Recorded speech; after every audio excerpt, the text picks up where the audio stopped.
আমরা এই মুহূর্তে এসে পৌঁছেছি আলোর শহর, জগদ্ধাত্রী পুজোর শহর চন্দননগরে। এই চন্দননগর নিয়ে কত গল্পই তো আছে। এই চন্দননগর তার উল্লেখ আমরা পাই মনসা মঙ্গলে। অনেকে বলতেন যে চাঁদ সদাগর তিনি যখন এই গঙ্গা দিয়ে যাচ্ছেন তার বাণিজ্য তরী দিয়ে, তখন তিনি এখানে বোঁড়াই চণ্ডীর মন্দির স্থাপন করেন। পরবর্তীকালে চণ্ডীর নগর থেকে চন্দননগর নামকরণ হয়। আবার অনেকে বলেন যে চাঁদ সদাগরের বাসস্থান, সেখান থেকেই নামকরণ হয় চন্দননগর। কিন্তু ভিন্ন কথা বলছেন ইউরোপীয় পর্যটকেরা। হ্যামিল্টন সাহেব তার the new account of east India গ্রন্থে তিনি বলছেন যে চর নগর, অর্থাৎ চর এবং নগর, অদূরেই ত্রিবেণী স্থলভাগ, সেখান থেকে গঙ্গা এবং সরস্বতী তার দুই মধ্যবর্তী স্থানে চর সৃষ্টি করে যে নগর তৈরি হলো, তাই নাকি চন্দননগর। আমার পেছনেই স্রোতস্বিনী গঙ্গা। আমরা এসে পৌঁছেছি চন্দননগরে। অদূরেই সাতগাঁ বন্দর একসময় যেটি ছিল, যার উল্লেখ আমরা মনসা মঙ্গলে পাই, এবং বর্তমানে যেটা সপ্তগ্রাম বা আদি সপ্তগ্রাম আমরা যাকে বলি। এবং সে সময় আমরা সকলেই জানি যে বাণিজ্য হতো মূলত এই নদীপথকে কেন্দ্র করে। আর এই বাণিজ্যের টানে এবং চন্দননগরের উৎকৃষ্ট কাপড়ের ব্যবসার টানে কত কত মানুষ, তারা ওলন্দাজ, কখনো ফরাসি, কখনো ইংরেজ, তারা সকলে ছুটে এসেছেন। কিন্তু আজ আমরা ছুটে এসেছি জগদ্ধাত্রী পুজোর টানে এবং আলোর টানে। আর যখন আমরা ছুটে এসেছি আলোর টানে, জগদ্ধাত্রী পুজোর টানে, তাহলে কি বলুন, পথ হাঁটা যাক জগদ্ধাত্রী পুজোর খোঁজে, মণ্ডপের খোঁজে।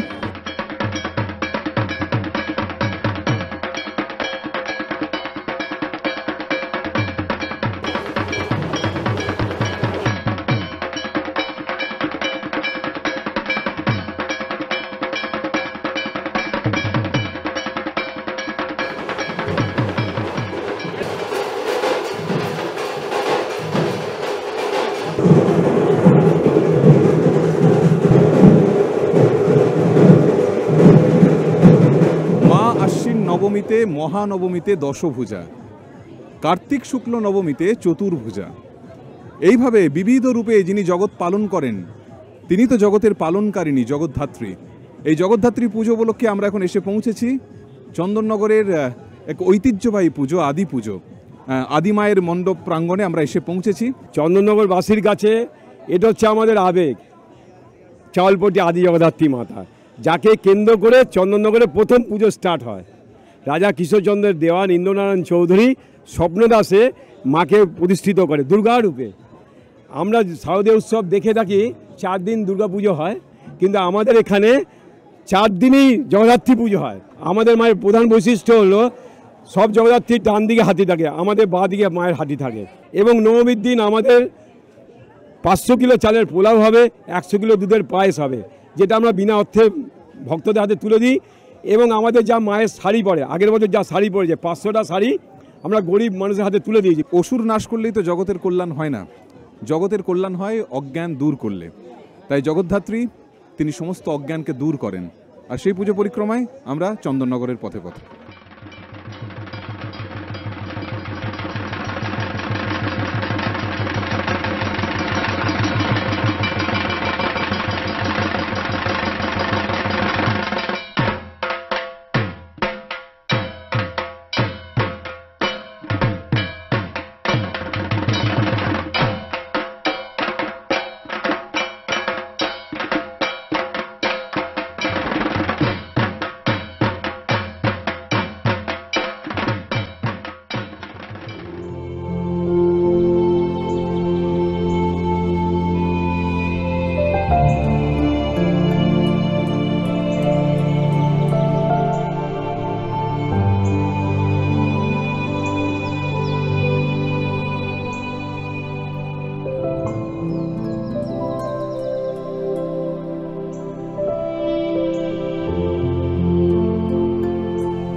আদি পুজো ঘুরে এসে যেটির সঙ্গে জড়িয়ে রয়েছে চন্দননগরের জগদ্ধাত্রী পুজো শুরু করার যিনি অন্যতম কারিগর ইন্দ্রনারায়ণ চৌধুরী, সেই আদি পুজো ঘুরে এসে আমরা এসে পৌঁছেছি বড় পঞ্চাননতলাতে।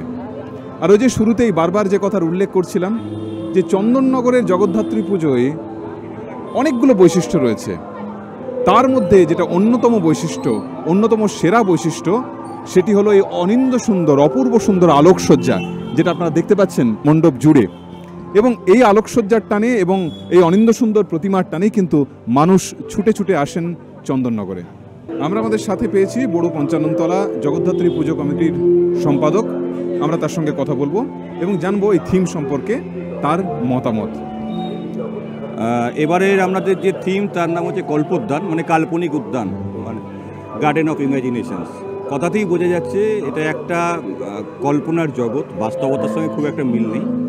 শিল্পী তার কল্পনার জগৎকে তার সৃজনশীলতার মাধ্যম দিয়ে প্রকাশ করেছেন। এখানে আপনারা দেখতে পাবেন বিভিন্ন ধরনের কাল্পনিক উদ্ভিদ বা উদ্ভাবনী উদ্ভিদের একটা নকশা নৈপুণ্যতায় একটা শান্ত কোমল পরিবেশ তৈরি করার আমরা চেষ্টা করেছি।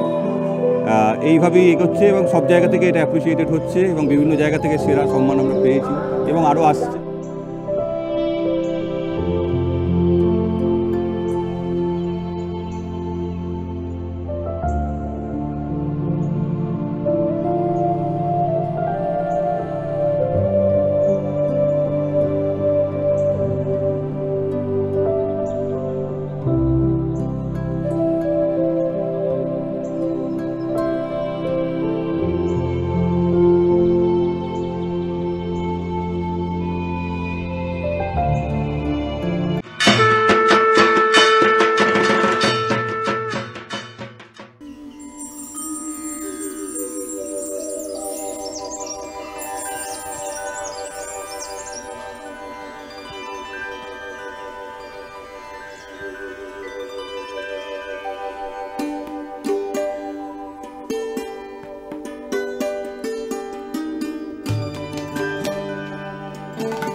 এই মুহূর্তে আমরা চলে এসেছি চন্দননগরের উত্তরাঞ্চল বিবিরহাট জগদ্ধাত্রী পুজো কমিটির মণ্ডপে এবং এখানে দেখেছি আমরা যে সুদৃশ্য প্রাসাদ রাজস্থানের আদলে, সেখানে সঙ্গীত শিল্পীরা যারা রাজস্থান থেকে এসেছেন তারা তাদের রাজস্থানী সঙ্গীত পরিবেশন করছেন।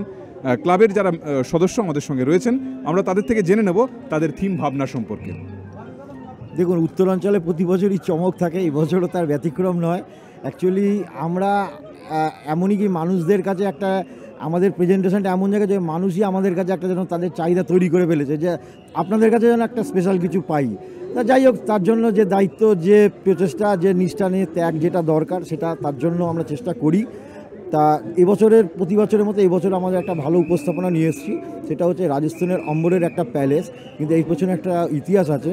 এটা হচ্ছে 1604 সালে সম্রাট আকবরের যে সেনাপতি রাজা মান সিং, তিনি যখন যশোরে যুদ্ধ জয় করতে যাচ্ছিলেন, তা তিনি মাঝপথে ইছামতির তীরে তিনি ক্লান্ত হয়ে যান। তা সে সময় তিনি পরিশ্রান্ত অবস্থায় তিনি রেস্ট নিচ্ছিলেন, ঘুমোচ্ছিলেন। ঠিক সেই সময় তিনি এক দেবীর স্বপ্নাদেশ পান, কি না যে আমি ওই ইছামতির জলের নিচে আমি অবস্থান করেছি, সেখান থেকে তুমি আমাকে উদ্ধার করে প্রতিষ্ঠিত করো। তা উনি তৎক্ষণাৎ ঘুম ভেঙে গিয়ে উনি ওনার টোটাল সোলজারদের বা সেনাদেরকে তিনি নির্দেশ দেন যে জলের নিচে খোঁজো কোথায় সেই শিলা। তার অনেক খোঁজাখুঁজির পর তারা একটি চকমকি একটি কালো শিলাকে তেনারা উদ্ধার করেন। তৎক্ষণাৎ তিনি এখানে পুজো করেন।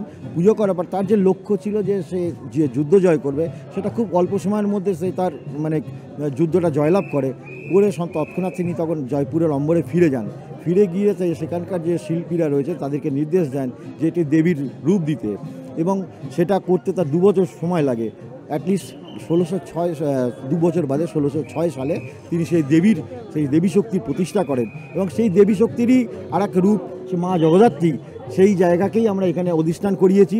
এই যে আপনারা যে টোটাল আর্কিটেক্টটা দেখতে পাচ্ছেন সেটা হচ্ছে রাজপুতদের যে শক্তি, তাদের যে মানে ন্যায় নিষ্ঠা, সেটাকে আমরা এখানে প্রেজেন্ট করেছি। আর আমাদের যে সনাতনী বাঙালিদের যে আমাদের ভক্তি রিচুয়াল যে জিনিসটা, সেটা আমার পুজোর মাধ্যমে টোটাল জিনিসটাকে প্রেজেন্ট করার চেষ্টা করেছি।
এসে পৌঁছেছি লিচুতলা বারোয়ারি জগদ্ধাত্রী পুজো কমিটির মণ্ডপে। তাদের ধারণায় উঠে এসেছে প্রেস বিবর্তন। আমরা জানি যে আমাদের এই বঙ্গদেশে প্রথম সংবাদপত্র চালু করেছিলেন জেমস অগাস্টাস হিকি, তার হিকিস গেজেট বা ক্যালকাটা জেনারেল অ্যাডভার্টাইজার।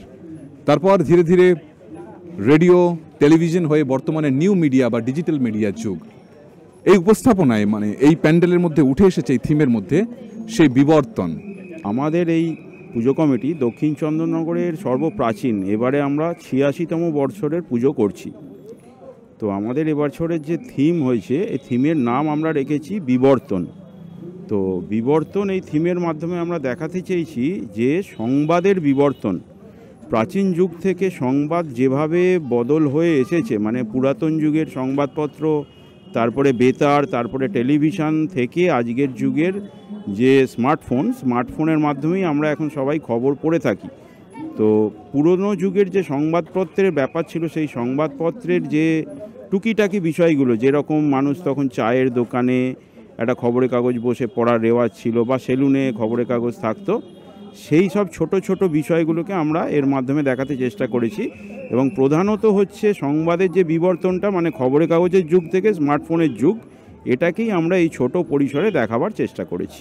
একদম। এবং একেবারে শুরুতে আমরা যখন মণ্ডপের মধ্যে পা রাখছি, তখন আমাদের কানে ভেসে হলো প্রসার ভারতীর আমাদের রেডিওর যে সিগনেচার টিউন, আর সেটা আসার সাথে সাথে আমাদের যে গ্রে সেলগুলো সেগুলোকে নাড়া দিল, সে কথা বলাই বাহুল্য।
আমরা এখন রয়েছি রথের সড়ক সার্বজনীন জগদ্ধাত্রী পুজো কমিটির মণ্ডপে।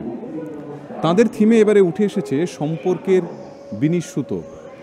আসলে ক্রমাগত অত্যাধুনিক প্রযুক্তি আয়ত্ত করতে করতে আমাদের সম্পর্কের যে তারগুলো, সে সম্পর্কের যে কোনো নামই হোক না কেন, সে তারগুলো, সে সুতোগুলো ক্রমাগত ছিন্ন হয়ে যাচ্ছে, ভেঙে যাচ্ছে। আমাদের একান্নবর্তী সংসার ভেঙে টুকরো টুকরো হচ্ছে। এটাই উঠে এসেছে তাদের থিমে। আমাদের সঙ্গে রয়েছেন কর্মকর্তাদের একজন, আমরা তার সঙ্গে কথা বলবো। তিনি জানাবেন থিম বিষয়ে আমাদের ডিটেলসে। আমাদের এই বছরের মণ্ডপের থিমের নাম হচ্ছে সম্পর্কের বিনিসুতো।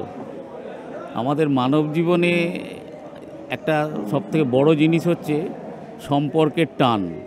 এই টানকে উপেক্ষা করলে আমরা কখনোই সুখে শান্তিতে ভালোভাবে থাকতে পারি না, কিন্তু এই উপলব্ধিটা হতে আমাদের অনেক সময় লেগে যায়। আর এই যে স্বামী স্ত্রীর সম্পর্ক, ছেলে মেয়ের সঙ্গে বাবা মায়ের সম্পর্ক, দাদু ঠাকুমার সঙ্গে নাতি নাতনিদের সম্পর্ক, ভাই বোনের সম্পর্ক, এই সমস্ত সম্পর্কটা একটা অদৃশ্য সুতোয় বাঁধা থাকে। সেই সুতো কিন্তু ধরে থাকেন একজন নারী, এবং তিনিই হচ্ছেন সংসারের কর্ত্রী। এই ভাবনাটাই আমরা আমাদের থিমের মধ্যে দিয়ে তুলে ধরতে চেষ্টা করেছি বিভিন্ন মডেল এবং সুতোর বুননের ভেতর দিয়ে।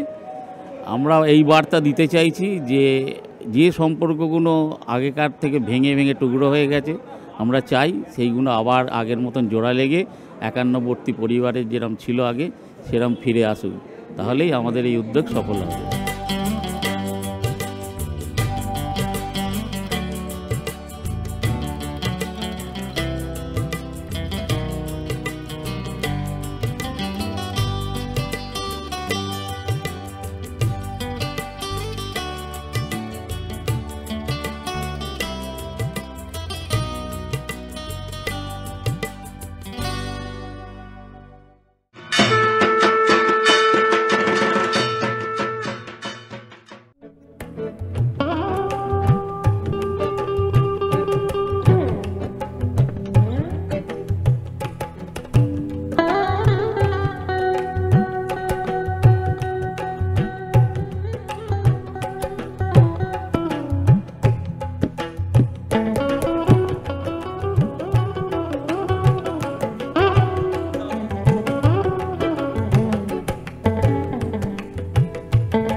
এই মুহূর্তে আমরা এসে পৌঁছেছি মানকুণ্ডু সার্বজনীন জগদ্ধাত্রী পুজো কমিটির মণ্ডপে।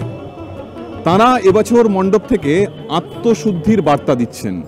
তারা বলছেন যে নিজেকে আত্মশুদ্ধির যে আগুন, তাতে যদি দহন করতে পারেন তাহলেই পরমার্থের কাছে পৌঁছানো যায়।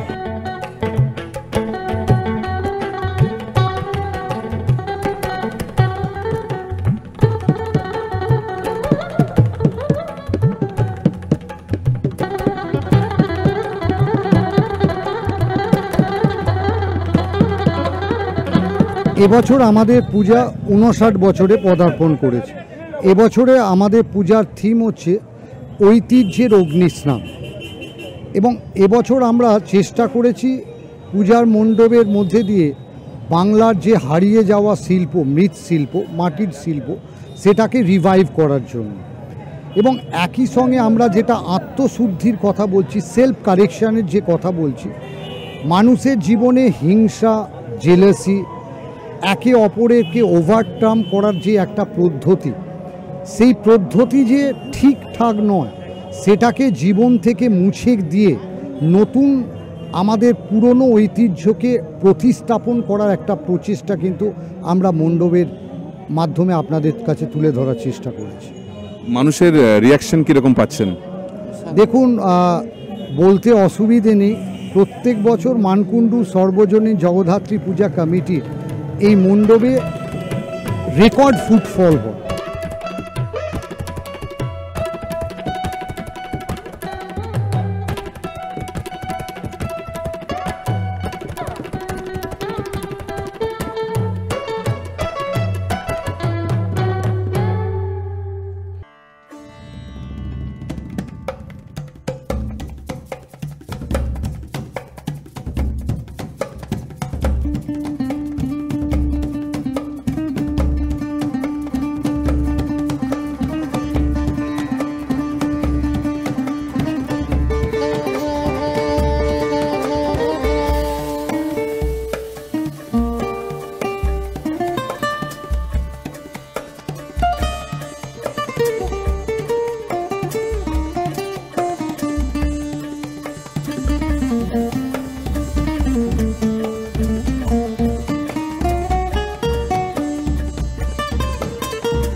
জগদ্ধাত্রী পুজো, আমরা দূরদর্শন বাংলার ক্যামেরা আমরা বেরিয়ে পড়েছি, আর আমাদের সঙ্গে তো আপনারাও রয়েছেন। অগণিত মানুষের ঢল নেমেছে এই পুজোকে কেন্দ্র করে। আমরা চলে এসেছি মানকুণ্ডুর সার্কাস মাঠে, আর এখানে শ্রী শ্রী জগদ্ধাত্রী পুজো কমিটি যারা সদস্যরা রয়েছেন তারা নির্মাণ করেছেন একটা অনিন্দ সুন্দর মণ্ডপ। এই মণ্ডপ তারা যেটা বোঝাতে চাইছেন, দেখাতে চাইছেন, তাদের থিম ফিরে দেখা। একসময় প্রাচীনকালে অঘরী তান্ত্রিক যারা ছিলেন তারা যেভাবে মূর্তি নির্মাণ করতেন পাহাড় কেটে এবং সেখানে সাধনা করতেন, তাই কার্যত তারা তুলে ধরেছেন। আমাদের সঙ্গে রয়েছেন শহর সম্পাদক, আমরা কথা বলবো তার সাথে। তো এটা আমাদের 55তম বর্ষ এবং 55তম বর্ষে আমাদের নিবেদন ফিরে দেখা। আমাদের যিনি শিল্পী তিনি হচ্ছেন রাষ্ট্রপতি পুরস্কারপ্রাপ্ত শিল্পী শ্রী গৌরাঙ্গ কৈলা। উনি ওনার ভাবনার মাধ্যমে অঘরীদের মানে প্রাচীনকালে অঘরীদের যারা বাসস্থান তারা কীভাবে জীবনযাপন করতো সেটাকেই মূলত তুলে ধরেছেন। এবং আমাদের প্রতিমা সাজসজ্জা করেছেন শ্রী গণেশ কয়াল মহাশয় এবং প্রতিমা বানিয়েছেন হচ্ছেন জগন্নাথ পাল।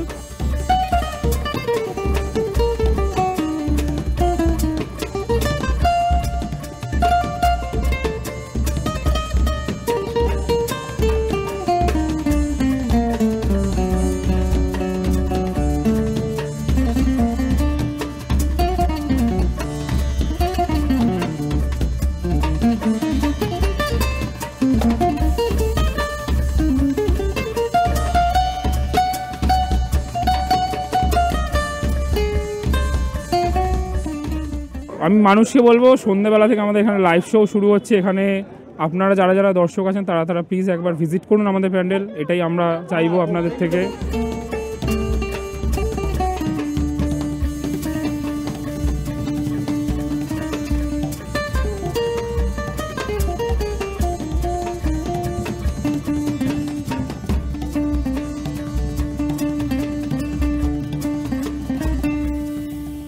আমাদের সঙ্গে রয়েছেন দুজন শিক্ষিকা, সৌমি রয়েছেন এবং অনিন্দিতা রয়েছেন।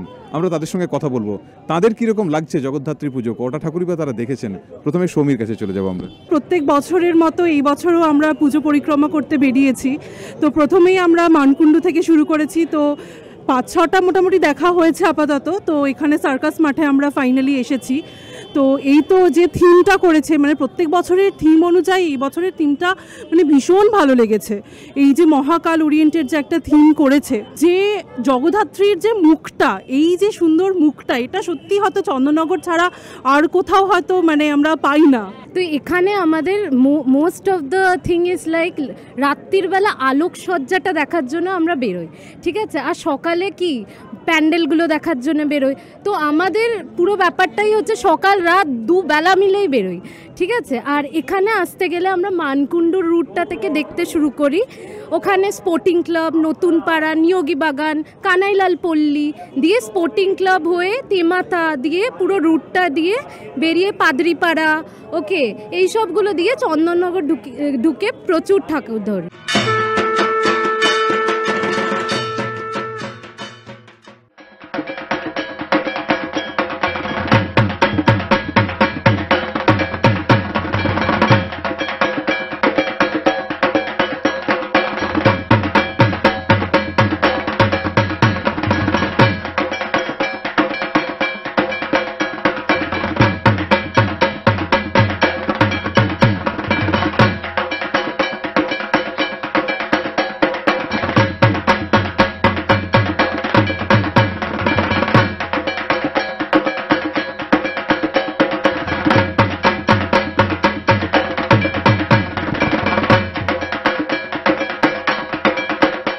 আমরা এখন এসে পৌঁছেছি তেমাথা শিব মন্দিরের রানীমার মূর্তির সামনে। এই রানীমার পেছনে রয়েছে একটা চমৎকার গল্প।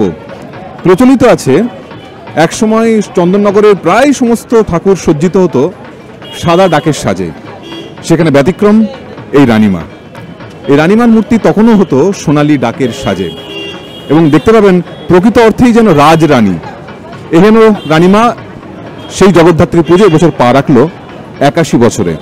অগণিত মানুষ তার ঢল নেমেছে রানীমার এই মূর্তি দেখতে। 35 ফুট উঁচু এই মূর্তি, তার অসাধারণ তার রূপ, এবং ঠিক লক্ষ্মী পুজোর পরের থেকেই এইখানেই শুরু হয়ে যায় মূর্তি তৈরির কাজ। অতএব আমাদের ক্যামেরার সাথে সাথে আপনারাও দেখতে থাকুন রানীমার এই অনিন্দ সুন্দর মূর্তি।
মানকুণ্ডু চন্দননগরের পথ দিয়ে হাঁটতে হাঁটতে আমরা এখন এসে পৌঁছেছি অম্বিকা অ্যাথলেটিক ক্লাবের পুজো মণ্ডপের সামনে।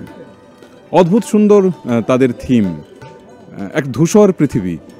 তারা ভাবতে চেয়েছেন, তারা কল্পনা করছেন যে ক্রমাগত নগরায়ন, গাছ কেটে ফেলা, এর পরিণতি কি ভয়ঙ্কর, কি ভয়াবহ হতে পারে, তারা তা কল্পনা করেছেন। এবং অদ্ভুত সুন্দরভাবে পার্শ্ববর্তী বেশ কয়েকটি বাড়িকেও তারা এই থিমের মধ্যে অন্তর্ভুক্ত করেছেন।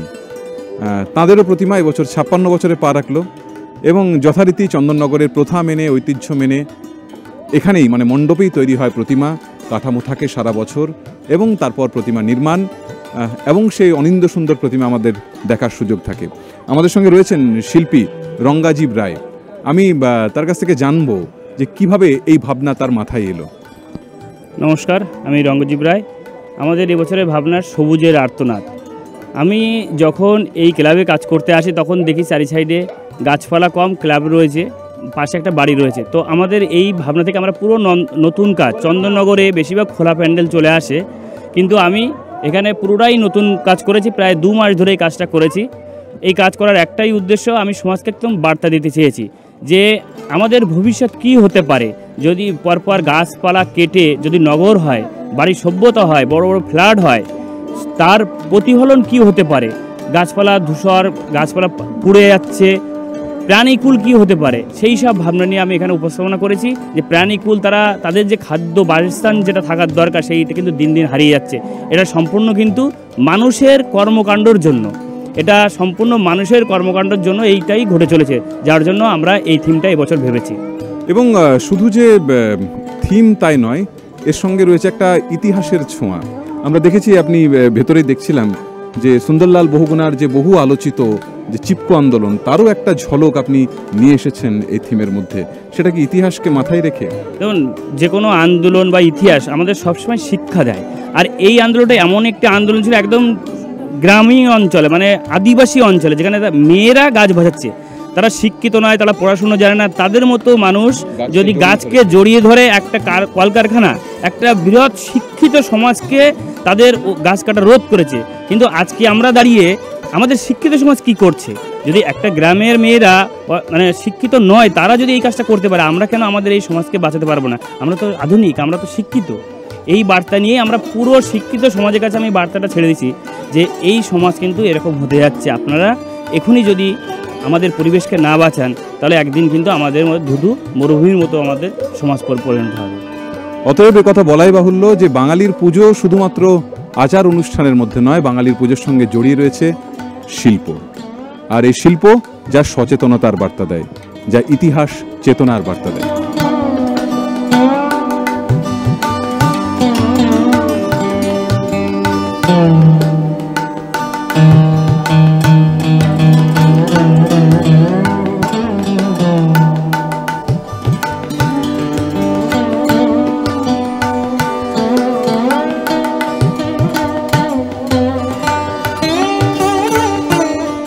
পথ চলতে চলতে আমাদের সঙ্গে দেখা হলো সৌমিকাদি এবং মধুমন্তীদির, যারা আদতে এই মুহূর্তে ঝাড়খণ্ডের বাসিন্দা, রাজমহল কলিয়ারি এলাকায় থাকেন। সেখান থেকে চলে এসেছেন এই জগদ্ধাত্রী পুজোর টানে চন্দননগরে।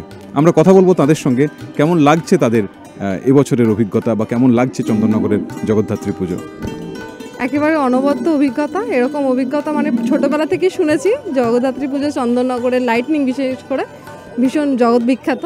তো এটা এবার এক্সপিরিয়েন্স করতে পেরে ভীষণ ভালো লাগছে। মানে এরকম লাইটিং আমি নিজে কলকাতাতে ঠাকুর দেখেছি, এত সুন্দর লাইটিং। আর সবথেকে বড় কথা, 2 পা এগোচ্ছি ঠাকুর, 2 পা এগোচ্ছি, এবং এক একটা আমরা তো প্রায় ডাকের সাজ ভুলেই গেছি এখন, কিন্তু এখানকার এত বড় বড় প্রতিমা, মাকে দেখে মানে মন মুগ্ধ হয়ে চোখ জুড়িয়ে যাচ্ছে। তো মানে অবিশ্বাস্য অভিজ্ঞতা, মানে সারা জীবন মনে থাকার মতো অভিজ্ঞতা। আমি তো আসি প্রতি বছরই, একদিন হলেও দেখতে আসি, তো খুবই ভালো লাগে। প্রতিবারই আলাদা রকম হয়, বিভিন্ন রকম প্যান্ডেল হয়, তো এবারেও সেরকমই খুবই ভালো লাগছে।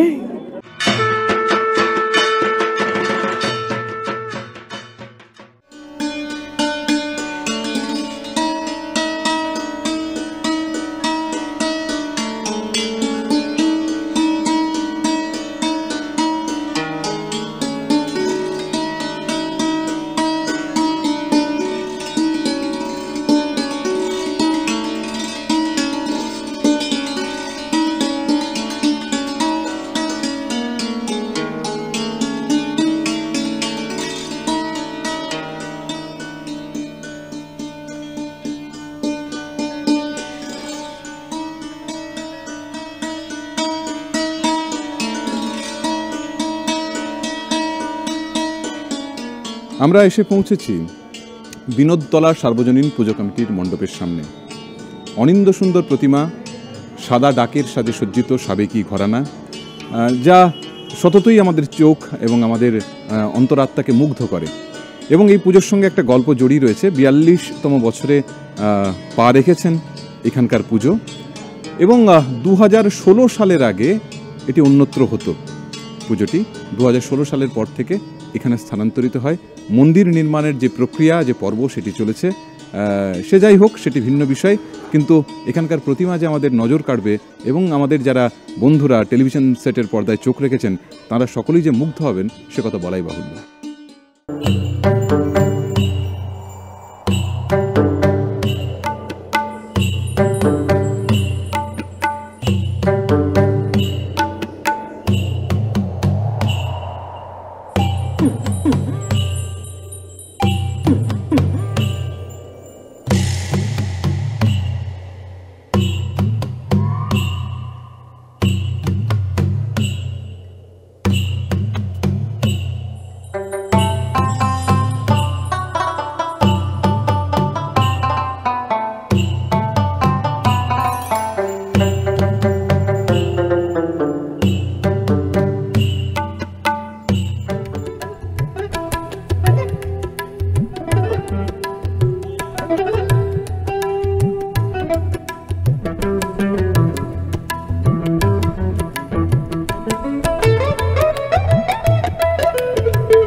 এই বিশ্বের যা কিছু মহান, চিরকল্যাণকর, অর্ধেক তার করিয়াছে নারী, অর্ধেক তার নর।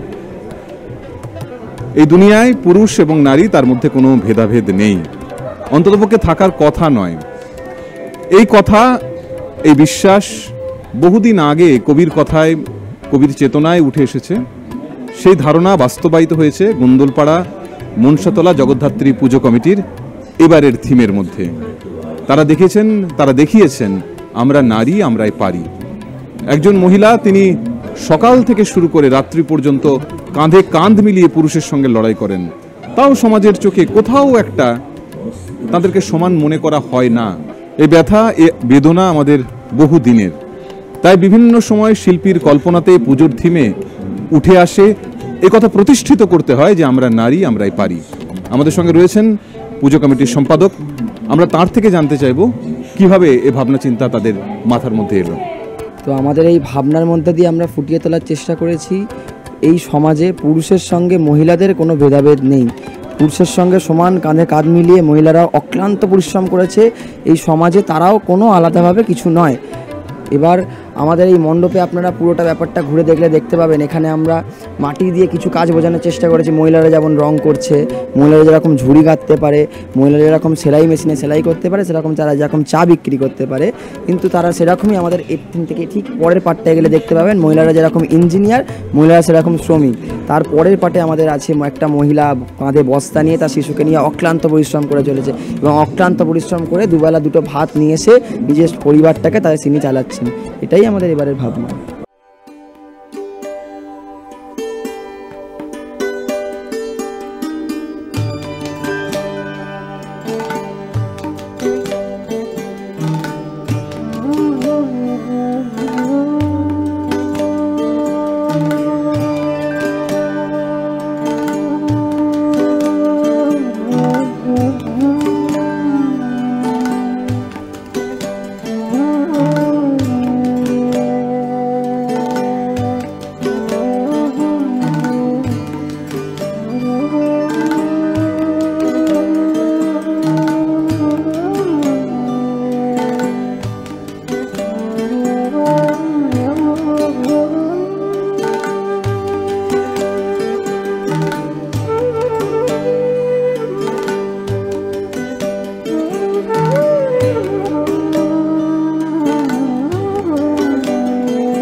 চন্দননগরের জগদ্ধাত্রী পুজোর ইতিহাস যদি আমরা দেখি, তাতে কিন্তু এই যে নদীপথ, এই নদীপথ এবং নদীঘাটের একটা গুরুত্বপূর্ণ ভূমিকা রয়েছে। আমরা এখন যেখানে এসে পৌঁছেছি কাছারিঘাট জগদ্ধাত্রী পুজো কমিটির মণ্ডপে। এবার তাদের থিমে উঠে এসেছে বন্ধন। আমাদের জীবনে অসংখ্য বন্ধনে আমরা জড়িয়ে পড়ি, তাদের থিম সে বন্ধনকে সূচিত করছে। আমাদের সঙ্গে সম্পাদক রয়েছেন এই পুজো কমিটির, আমরা কথা বলবো তার সাথে। মা জগদ্ধাত্রী যে আমাদের পুরো বন্ধনকে বেঁধে রেখেছে সারা চন্দননগরের মানুষকে, সেটাই আমরা মণ্ডপের মধ্যে তুলে ধরার চেষ্টা করেছি। যেমন আমাদের আছে বিবাহ বন্ধন, রাখি বন্ধন, মাতৃবন্ধন, এগুলো আমরা যা মানুষকে বার্তা দিয়েছি যে একটা বন্ধনের মধ্যে যে আবদ্ধ থাকার জন্য।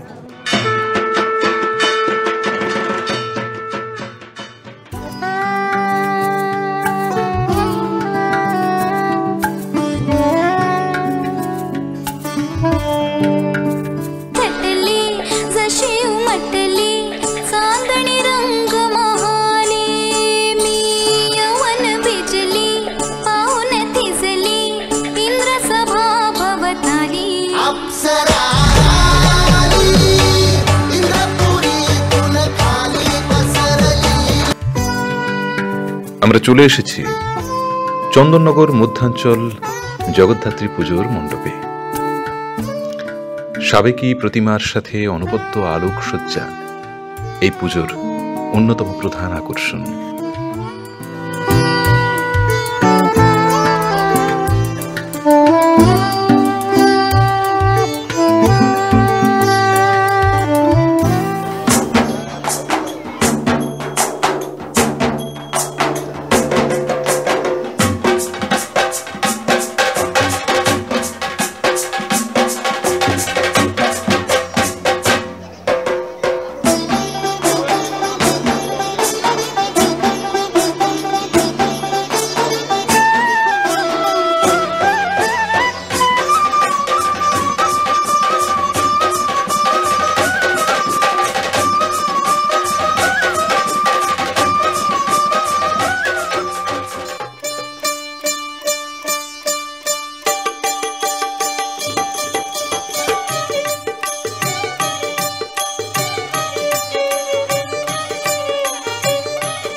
আমরা এসে পৌঁছেছি এই মুহূর্তে চন্দননগর হেলাপুকুর পুজো কমিটির মণ্ডপে।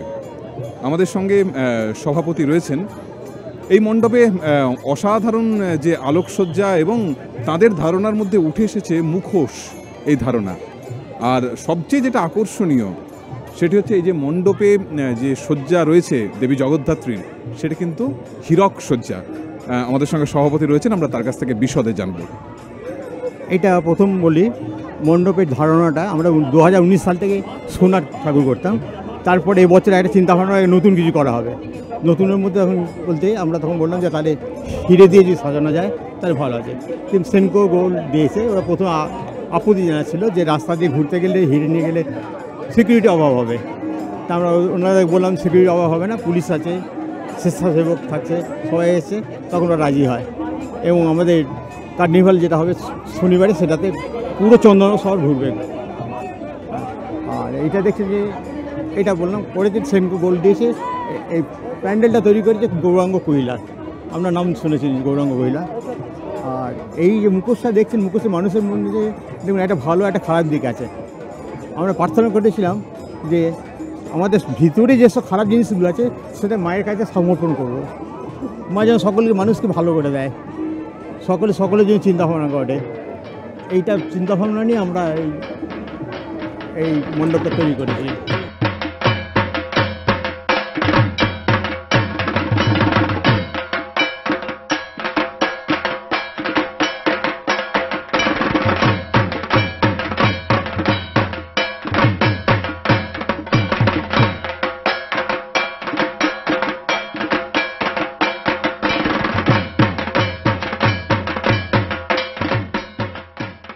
অদ্ভুত বৈচিত্র্যের শহর এই চন্দননগর।